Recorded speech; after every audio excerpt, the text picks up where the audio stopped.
Étude vibratoire sur l'injection. Donc, il va être question de ça dans le cadre de l'enregistrement d'aujourd'hui. Donc, elle s'adresse plus particulièrement à celles et ceux d'entre vous qui veulent faire une étude vibratoire sur l'injection. Donc, pour faire face à la menace d'un virus. Donc, c'est sûr que ça fait plusieurs mois, plusieurs semaines qu'on parle de cette injection en relation avec la crise actuelle.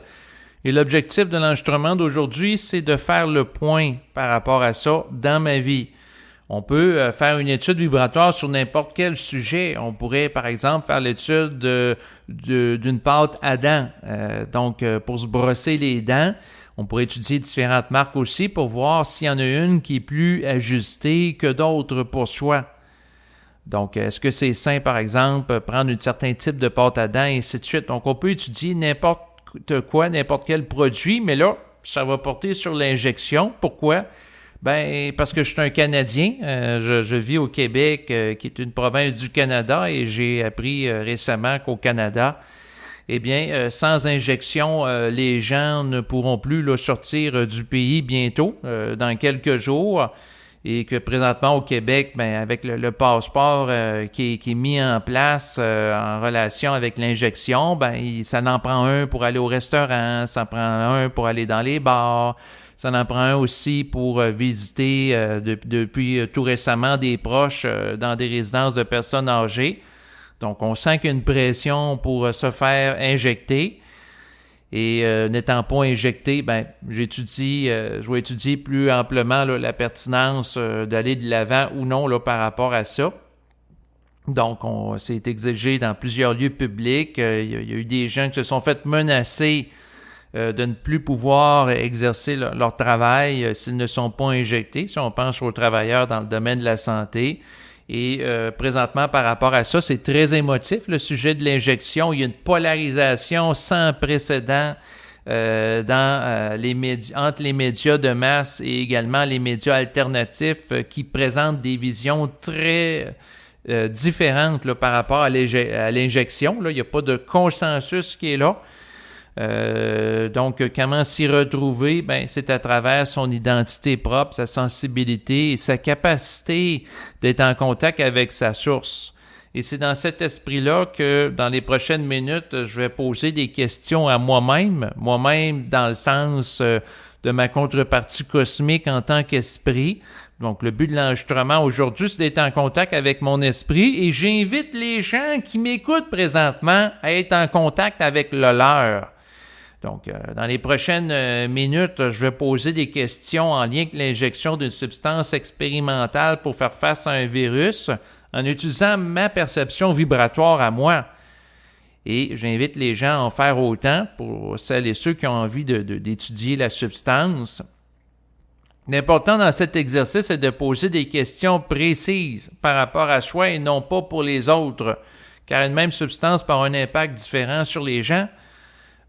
Donc, l'important, c'est de personnaliser la réponse. C'est sûr qu'on peut faire une étude au niveau sociologique par rapport à l'impact d'une injection par rapport à une collectivité.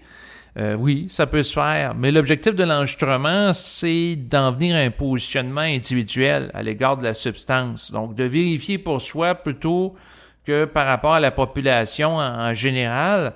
Fondamentalement, c'est ce que j'invite les gens à faire pour avoir une réponse qui est individualisée en relation avec leurs conditions particulières. Et aussi ne pas me croire. Là, je vous partage mes réponses, mais l'important, c'est de ne pas croire ce que je dis, vérifier par vous-même qu'est-ce qui est réel et aussi fondamentalement de vous écouter d'abord. Donc, l'objectif de l'enregistrement, c'est de vous présenter des questions que vous pouvez vous poser.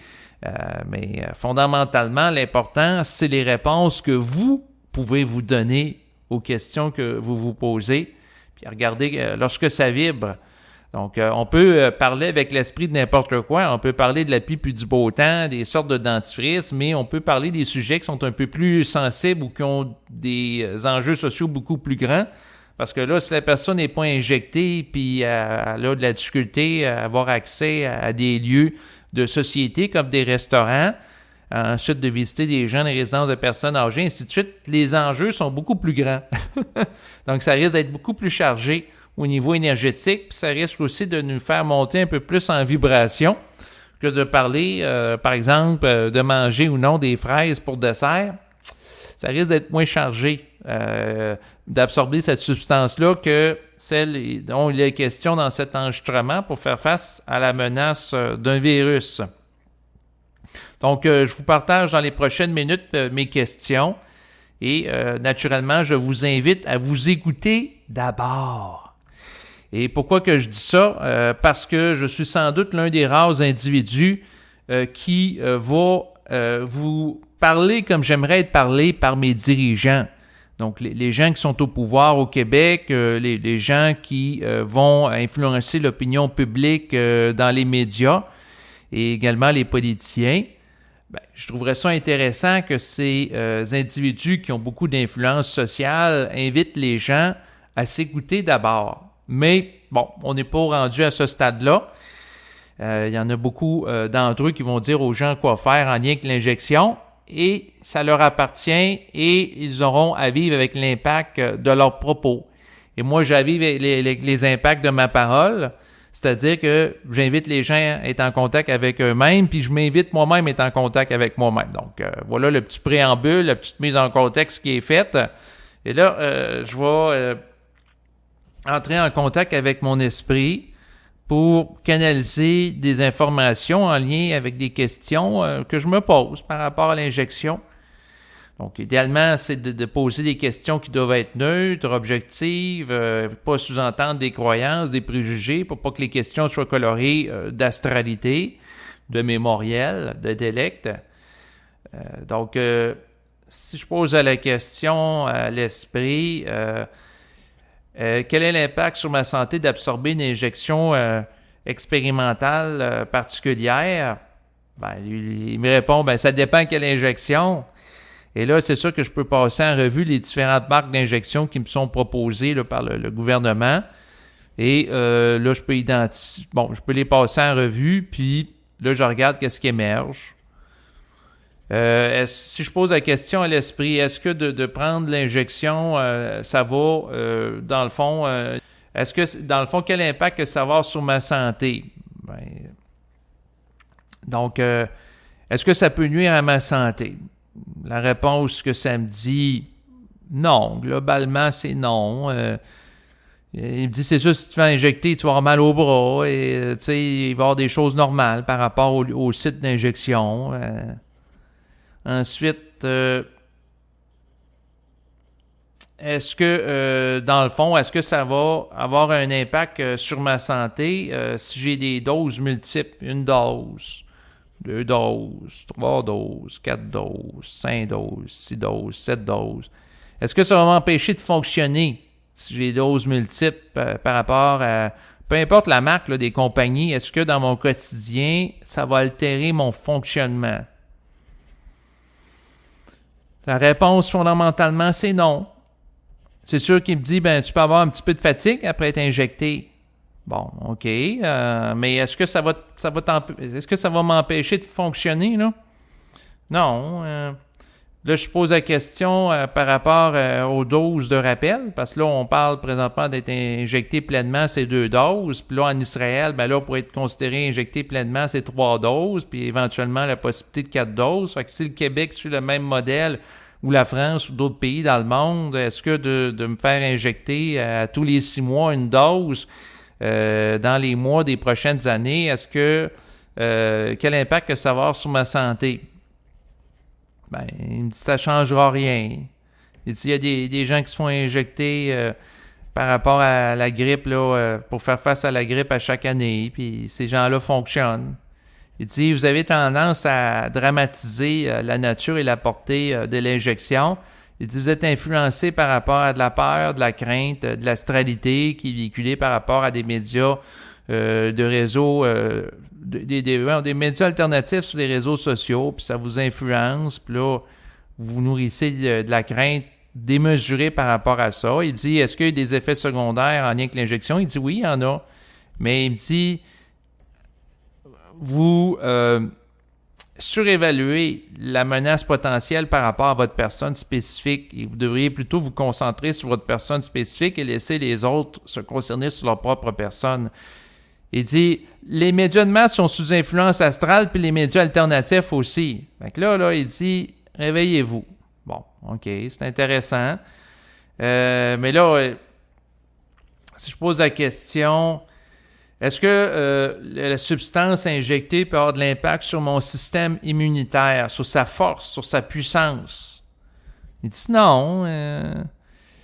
Il dit la substance injectée ne va pas réduire la force de votre système immunitaire. Elle peut faire une interférence ponctuelle par rapport à ce dernier, mais fondamentalement, non. Puis là, si je pose la question, ouais, mais plusieurs doses, là, s'il y en a 2, 3, 4, 5... Il dit non, le système immunitaire, dans votre cas à vous, il va continuer. Bon, est-ce que la substance injectée peut avoir de l'impact sur la santé de mon cœur? Que le fonctionnement soit correct, soit adéquat? Il dit non. Ben, il dit au début, suite à certaines sortes d'injections, oui, il peut y avoir une petite fatigue. Mais ça n'occasionnera pas de problématique à long terme en lien avec le fonctionnement de votre cœur, là. OK. L'impact pour les reins, bon, il dit qu'il n'y en a pas. Bon.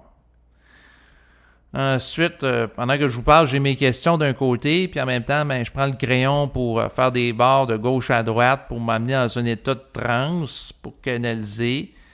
Puis je ferme les yeux. Fait que d'un côté, j'ai des questions, puis par rapport à ça, je ferme les yeux. C'est sûr que dans l'exercice, ce qui peut être fait, c'est de passer en revue à voix haute les différentes marques en relation avec les types d'injections. Et dans le fond, là, je ne veux pas faire de publicité là, par rapport aux différentes marques. Par contre, ce que je peux vous dire, c'est que j'ai mentalement, dans l'égard des différentes marques qui sont proposées, celle qui est plus ajustée par rapport à moi. Et ne m'écrivez pas pour me poser la question parce que celle qui peut être plus ajustée par rapport à moi n'est pas nécessairement celle qui va être plus ajustée par rapport à vous parce que c'est une question individuelle. Donc, c'est ça. Si je pose des questions ensuite au niveau d'exploration vibratoire par rapport à l'injection, à savoir quels sont les objectifs des entreprises qui produisent ces substances en grande quantité présentement. Ce que ça me dit, c'est que l'objectif des entreprises, c'est de développer des produits pour faire face à la menace d'un virus et ça représente pour eux naturellement une opportunité financière. OK. Bon, quel est l'objectif des membres du gouvernement qui veulent faire injecter massivement les gens? Ce que ça me dit, c'est que ces gens-là veulent paraître comme étant les sauveurs d'un peuple et être réélus aux prochaines élections. Donc, pour eux, c'est le moyen qu'ils ont jugé comme étant pertinent pour faire face à la menace d'un virus. Quel est l'objectif du passeport, dans le fond, qui est implanté au Québec là, en lien avec l'injection? Même chose pour les différents pays occidentaux. Il me dit que c'est un objectif politique de politiciens de créer un sentiment de sécurité auprès de la population qui va avoir le passeport. Donc, autrement dit, c'est de donner un sentiment de sécurité par rapport aux gens qui sont injectés en ayant ça. Si je pose la question, c'est quoi les intentions réelles du gouvernement du Québec en relation avec l'injection de masse? Pourquoi qu'il met tant que ça de la pression aux gens pour se faire injecter? Ce que ça me répond, c'est que c'est pour faire face à la menace d'un virus, puis les politiciens qui constituent le gouvernement veulent être réélus, puis ils veulent bien paraître aux yeux du peuple, et comme ils fonctionnent beaucoup par sondage, puis présentement l'injection est bien vue par une grande portion de la population, mais ils ont tout intérêt à mettre l'emphase sur cet élément-là pour, dans le fond, paraître comme étant les sauveurs d'un peuple face à la menace d'un virus. Et donc, ces êtres-là qui sont spirituels trouvent ça très valorisant, l'idée de sauver une population d'une certaine menace en leur faisant injecter d'une substance et de les amener à se sécuriser à travers un passeport sanitaire comme étant leur planche de salut. Autrefois, au Québec, avec l'Église catholique, les gens devaient être baptisés Et si les gens étaient baptisés, donc il y avait en lien avec le baptême, il y avait un certificat de baptême qui leur était donné, c'était leur planche de salut. Donc un Québécois qui était baptisé, ça lui permettait, s'il décède, d'accéder au paradis à la fin de ses jours. Tandis que si l'enfant n'était pas baptisé, selon la croyance religieuse chrétienne, eh bien l'enfant allait soit en enfer s'il a commis des mauvaises actions ou dans les limbes. Alors que pour avoir accès au paradis, l'enfant devait être baptisé. Et l'Esprit il dit c'est cette réminiscence en lien avec la mémoire du catholicisme qui est présente dans la culture québécoise, qui est utilisée en relation avec la crise. Donc, la planche de salut, c'est pas le certificat de baptême, c'est le certificat, dans le fond, de passeport lié à l'injection. Et l'injection, c'est la planche de salut pour avoir accès à un monde où les gens sont en sécurité. Donc, les gens autrefois avaient peur de se retrouver en enfer. Et pour les sécuriser, ce qu'on faisait, c'est qu'on leur disait, écoute, fais-toi baptiser et tu vas pouvoir aller au paradis. Et là, aujourd'hui, on va dire aux gens, pour les sécuriser, si on peur d'un virus, eh bien, fais-toi injecter et tu vas pouvoir avoir accès grâce au passeport qui s'y rattache à différents lieux publics. Et ça donne l'idée que ces gens-là vont être en sécurité en ayant ce document-là avec d'autres personnes similaires à eux qui sont injectées. Donc, c'est ça qu'on cherche à faire présentement. Tout simplement. Donc, est-ce qu'il y a un agenda occulte derrière l'injection de masse puis le passeport par rapport, dans le fond, à qu'est-ce qui est dit dans les médias en lien avec ça? Est-ce qu'il y a un agenda de contrôle social volontaire de la part du gouvernement? La réponse qui émerge en moi, c'est non. Les gouvernements cherchent à bien faire en relation avec les moyens qui leur sont proposés pour arriver à ces fins. C'est-à-dire que les autorités gouvernementales sont orientées par des entités du plan astral qui vont orienter les solutions qui sont proposées dans une direction plutôt qu'une autre. Donc, l'idée de l'injection de masse oriente les gouvernements à faire une campagne de promotion de l'injection, puis les médias aussi dans ce sens-là, mais ils sont orientés par rapport à certaines forces. Et il faut se poser la question, c'est quoi l'objectif des forces qui cherchent à amener une division de la population entre les gens injectés et non injectés?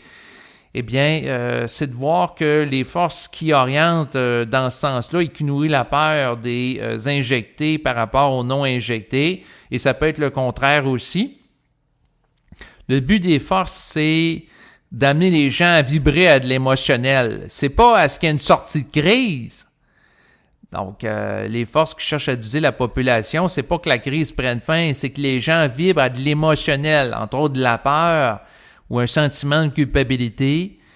Pourquoi? Parce qu'il y a des forces qui se nourrissent de ces états émotionnels-là et les gens qui nous gouvernent ne sont pas pleinement conscients des réalités occultes qui sont derrière les actions qu'ils vont mettre en place par rapport à des populations. Il y a un adage qui dit que l'enfer, le chemin en fait qui mène à l'enfer est rempli de bonnes intentions.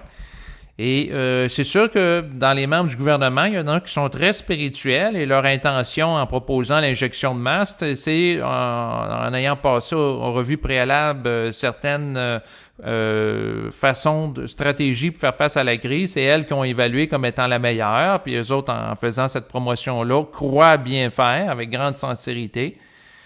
Et c'est ainsi. Donc, c'est sûr que quand je parle avec l'esprit, des fois l'esprit m'amène à dédramatiser certaines choses. Donc, par rapport à la nature de l'injection sur ma personne, ça m'amène à dédramatiser certaines choses. Et quand j'en fais l'étude de qu'est-ce qui, en moi, dans le fond, est pas à l'aise avec qu'est-ce qui se passe présentement, c'est pas la nature fondamentalement de l'injection. C'est plutôt les mesures de contrôle qui sont mises en place avec la mise en place d'un passeport, puis le contrôle social qui s'exerce implicitement en relation avec cette dernière qui m'amène à vivre la contrariété. Donc, l'idée, par exemple, d'être scanné comme un objet à l'entrée d'un commerce. Donc, on va scanner, par exemple, une boîte de conserve, on va scanner par la suite une bouteille de liqueur, et là, on va scanner l'être humain avec un code QR et non pas un code barre, mais c'est quand même proche, à l'entrée d'un commerce pour valider son identité. Et l'idée que de plus en plus dans les lieux publics, on va me demander de valider mon identité. Par rapport à ces types de mesures-là de contrôle, en réalité, lorsque j'en fais l'étude, je réalise que, dans le fond, c'est ce qui m'amène à vivre de la contrariété, là, fondamentalement. C'est aussi la mentalité des gens de vouloir imposer à tout le monde de se faire injecter une substance. C'est plus ça qui me crée présentement de la tension, de la contrariété. En fait, dans la vie en général, j'aime pas ça qu'on m'impose des choses. C'est tout simplement ça. C'est là que j'accroche.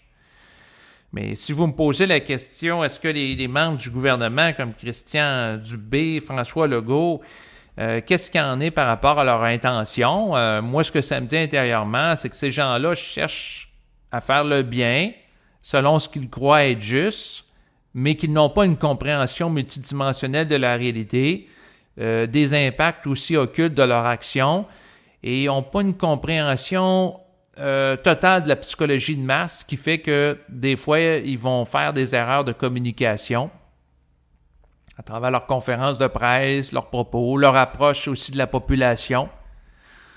Donc, ils ont une sensibilité relative, une compréhension relative aussi du phénomène humain, ce qui fait qu'il peut y avoir des propos qui manquent d'ajustement, naturellement, comme tout être en voie d'évolution.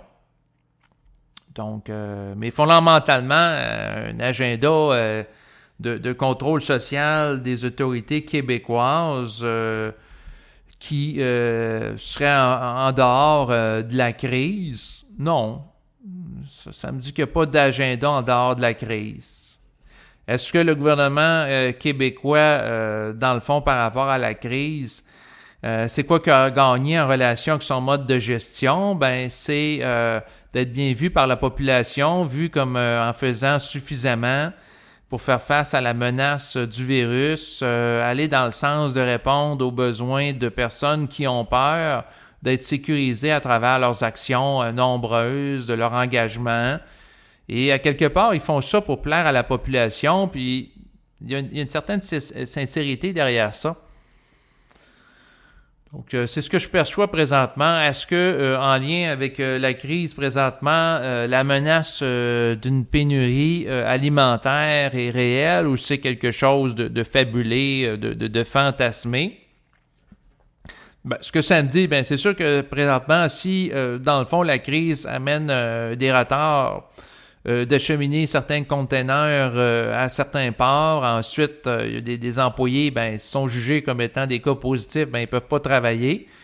Donc, ça amène un retard de la production. Ensuite, il y en a, ben, c'est sûr que ils sont sur des mesures gouvernementales au lieu d'être sur le marché du travail. Donc, une certaine pénurie de main-d'œuvre dans certains secteurs. Donc, il y a différentes variables présentement qui peuvent amener un certain niveau de pénurie ponctuelle. Mais est-ce que fondamentalement, les différents gouvernements ou autorités planétaires cherchent à mettre en place, une pénurie mondiale pour l'ensemble de la population? La réponse, c'est non.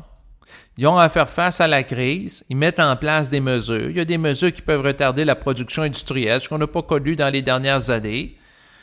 Donc, est-ce qu'il peut y avoir des phénomènes de rareté ponctuelle? La réponse, c'est oui.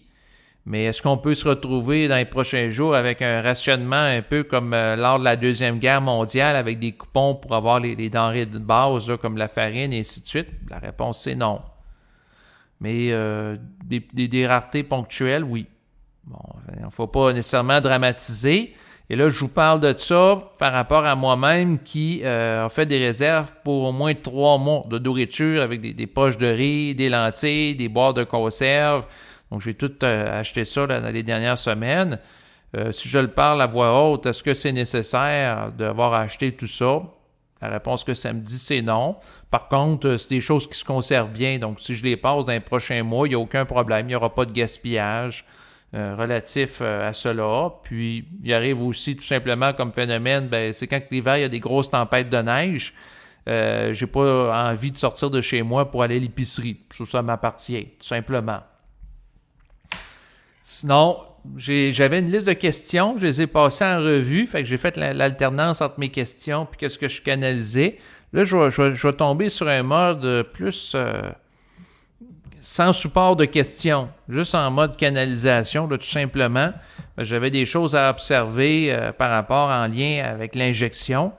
Si je pose la question à l'esprit, est-ce que, dans le fond, il y a d'autres choses à rajouter en relation avec l'injection?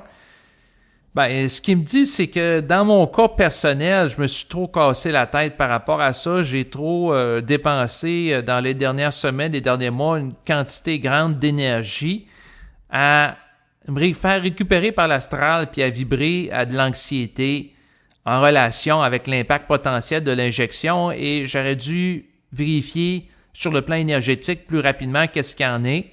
Mais comme je vibrais beaucoup à de la crainte, de l'astral, ça me coupait de moi-même, de ma source. Et ce que je peux dire présentement, en tant que je qui observe qu'est-ce qui se passe en moi, c'est qu'avec le temps, j'aurais à apprendre à être plus efficace. Et si ça m'arrive, peut-être que c'est le cas de certaines personnes d'entre vous aussi qui m'écoutez. Normalement, par rapport à une substance ou quelque chose, ça devrait, lorsqu'on utilise la canalisation pour se situer par rapport à ça, se faire en claquant des doigts sans réfléchir. Mais là, moi, j'osais pas nécessairement canaliser. Je dis, au cas où que je me trompe, là, les enjeux sont lourds. Puis plus que les enjeux sont lourds, plus que j'ai peur de faire des erreurs. Puis plus que j'ai peur de faire des erreurs, plus que ça m'amène à vibrer à la peur. Puis plus que je vibre à la peur, puis moins je sais. C'est comme si je crée un nuage qui me sépare du rayon du soleil qui a toujours été là. Le savoir par rapport à tous les éléments pertinents à l'égard de mon existence est là. Présentement, si je pose la question à l'esprit, est-ce que j'ai à me faire injecter maintenant? Non. Est-ce que, dans le fond, mon organisme est capable de faire face au virus? Il me répond oui. Bon, OK. Est-ce que j'aurai peut-être à me faire injecter dans les prochains mois? Il me répond, on verra. Est-ce que de me faire injecter va me rendre heureux? Non. Est-ce que ça me rend plus intelligent? Non. Bon, je peux poser toutes sortes de questions en lien avec l'injection. Il y a toutes sortes de choses qui me passent par la tête. Dans l'état d'intériorisation puis de dialogue interne qu'on peut vivre, des fois, il y a des choses drôles, comme ça me le dit intérieurement. De la lucidité, ça s'injecte pas. De la lucidité, c'est le résultat de l'exercice du discernement par l'individu qui se conscientise.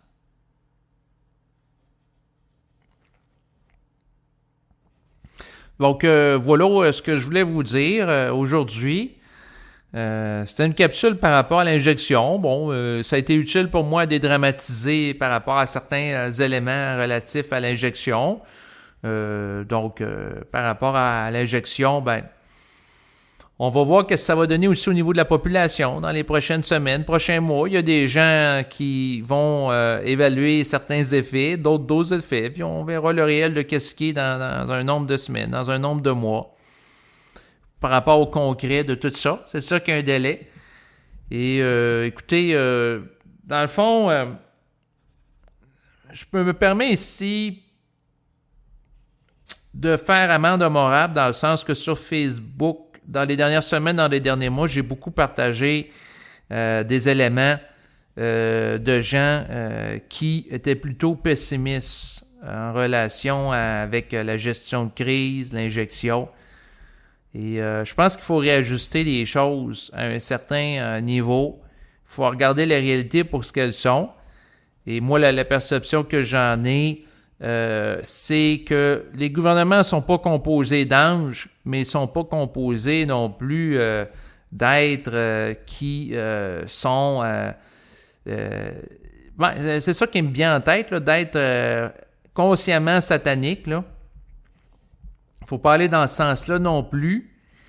Il y a des individus qui sont naïfs, au niveau du gouvernement. Ça, c'est clair, comme dans la population en général. Faut prendre ça. Ce qui me dit l'esprit, il faut prendre ça relax par rapport au gouvernement. Dans mon cas, il me dit, vous avez tendance à vous imaginer que des êtres plus conscients qu'ils sont en réalité ou qui sont plus calculateurs que vous pouvez le penser, mais c'est pas nécessairement le cas. Il dit, l'esprit, c'est des êtres sous influence, comme les êtres humains en général. Si vous pensez qu'ils ont accès à des secrets ou à des choses que vous savez pas, ben, c'est sûr que le gouvernement américain il peut avoir accès à des secrets militaires, mais le gouvernement québécois, est-ce qu'il a accès à des choses que vous ne savez pas en lien que le virus? Il me répond fondamentalement non. Est-ce que le gouvernement est pleinement transparent? Il me dit, ben non, soyez pas naïfs, mais pensez pas qu'il... Ah, c'est ça le point. Pensez pas qu'il sait tout. Ne pas surévaluer les gouvernements, mais ne pas les sous-estimer non plus, avoir une juste mesure. C'est ce que ça me dit. Mais fondamentalement, le message que j'ai eu à me donner à travers cet enregistrement-là, c'est de prendre ça relax, calmement par rapport à ce qui se passe. Moi, il faut que je fasse attention pour dans le fond, attribuer des intentions trop pessimistes par rapport au gouvernement. Moi, c'est sûr qu'en tant qu'individu, j'ai comme faille d'être plutôt pessimiste, suspicieux, critique. Très critique par rapport au gouvernement. Alors que ça me prend une justesse par rapport à eux. L'important, c'est de savoir c'est quoi ces filtres. Donc, il y a des gens qui vont voir le verre comme étant à moitié vide, puis d'autres à moitié plein. Moi, j'ai tendance à le voir à moitié vide, ce qui m'amène, sur le plan subjectif et réflexif, à vivre de l'anxiété, alors que c'est pas nécessaire. Ce que ça me dit intérieurement, ben, neutraliser l'anxiété et la relation que vous avez avec l'astral, qui cherche à vous drainer vers le bas, en touchant un petit peu à la polarité inverse. Comme par exemple, dans mon cas, je vais écouter des enregistrements du philosophe jovialiste André Moreau qui est très optimiste par rapport à lui-même. Donc, ça me permet de neutraliser l'attitude anxieuse que je peux avoir par rapport à l'existence, d'être en contact avec son optimisme débordant. Donc, c'est pour ça que moi, particulièrement, d'écouter ces enregistrements-là, ça a une utilité et une fonction parce que ça permet de me réajuster. Mais c'est pas le cas de tout le monde. Et ce qui peut être utile pour quelqu'un ne l'est pas pour l'autre. Et ce qui m'amène à boucler la boucle en lien avec l'enregistrement par rapport à la nature de l'injection, en ce sens que une personne, pour elle, d'être injectée d'une substance, c'est très bien. Ça l'aide à diminuer son stress, à la calmer, à faire face à un virus, tandis que pour l'autre, c'est pas nécessairement approprié. Et c'est du cas par cas, et chaque personne peut utiliser sa sensibilité pour regarder la vibration qui est derrière une substance et poser la question, est-ce que c'est approprié pour soi ou non d'avoir cette substance-là dans le corps? En terminant, ce que je peux dire en lien avec l'injection, en conclusion, c'est que pour l'instant, j'ai pas l'intention de me faire injecter. Bien que je ne capte pas que la substance puisse me porter là, un préjudice, là, que ce soit une ou plusieurs doses. Là. Que je suis pas à l'aise avec le principe là, du passeport là, lié à ça. Et je trouve que c'est pas un beau précédent pour une société. Puis l'idée que dans l'avenir, on puisse être contrôlé à chaque fois qu'on va dans un lieu puis on nous demande le passeport ne me plaît pas du tout. Donc je suis vraiment pas à l'aise avec ça. Par contre, c'est sûr que si le passeport devient plus généralisé, puis à un moment donné, ben ça m'apprend un pour aller acheter de la nourriture à l'épicerie, à ce moment-là, ben c'est sûr que probablement que je vais me faire injecter là, naturellement. Même chose si ça devient une norme sociale dans les prochains mois, puis ça revient pas en arrière, dans le sens que si j'en ai besoin pour aller aux États-Unis, une fois de temps en temps, j'aime voyager, me déplacer, aller dans des restaurants. C'est sûr qu'en effet, là, je vais probablement là, me faire injecter. Pour l'instant, je repousse parce que j'en vois pas présentement la pertinence. Mais bon, sinon, ben j'aurais appelé sur mon orgueil parce que je suis en contestation avec le principe du passeport lié à ça, de cette forme-là d'imposition, mais c'est sûr qu'il faut composer avec une société en même temps, dans le sens que il y a des trucs sociaux que je suis pas à l'aise, mais finalement, ben, je suis obligé de plier. Et c'est sûr que ça me plaît pas, en tant qu'égo, là, d'avoir à plier, mais à un moment donné, ben, c'est sûr que si on veut fonctionner en société, ben, il y a des paramètres sociaux à prendre en considération. Donc, c'est là où ce que j'en suis par rapport à tout ça. Et écoutez, je vous remercie de votre écoute et je vous dis à bientôt. Au revoir. Bye bye.